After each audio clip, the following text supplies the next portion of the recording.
2024 సార్వత్రిక ఎన్నికల తర్వాత జగన్మోహన్ రెడ్డి గారు ఓడిపోయినాక చాలామంది నాయకులు ఆయన్ని వదిలి వెళ్ళిపెట్టిపోయారు. వీళ్ళలో ముఖ్యులు విజయసాయిరెడ్డి, బాలినేని శ్రీనివాసరెడ్డి, లాలు శ్రీకృష్ణదేవరాయలు, తర్వాత మోపిదేవి వెంకటరమణ, అలాగే చాలామంది రాజ్యసభ్యులు ఇలాంటి వాళ్ళందరూ వెళ్ళిపోయారు.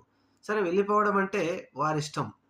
అయితే ఇక్కడి నుంచి ఎళ్ళిపోయి, అది ఎన్నికల ముందు ఎళ్ళిపోయిన వాళ్ళైనా, ఎన్నికల తర్వాత ఎళ్ళిపోయిన వాళ్ళైనా, ఎన్నికల ముందు వెళ్ళిపోయిన ఆయన 5 సంవత్సరాల అధికారం అనుభవించి లాలు శ్రీకృష్ణదేవరాయలు ఎంపీగా ఇప్పుడు ఆయన ఏం మాట్లాడుతున్నారంటే, 4,000,00,00,000 మద్యం ద్వారా సంపాదించింది 4,000,00,00,000 4,00,000,00,000 విదేశాలకు తరలించారు అని చెప్పి ఒక కంప్లెయింట్ లేకపోతే ఒక ఆరోపణ చేశారు.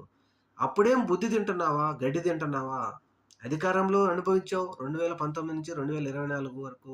మరి ఆ రోజు నువ్వెందుకు మాట్లాడలేకపోయావు? ఎవరికైనా ఎందుకు కంప్లెయింట్ చేయలేకపోయావు అని జెప్పేసి ఇప్పుడు పెద్ద ఎత్తున సోషల్ మీడియాలో ఈ లాలు అనే శ్రీకృష్ణదేవరాయని విమర్శిస్తా ఉన్నారు వైసీపీ అభిమానులు.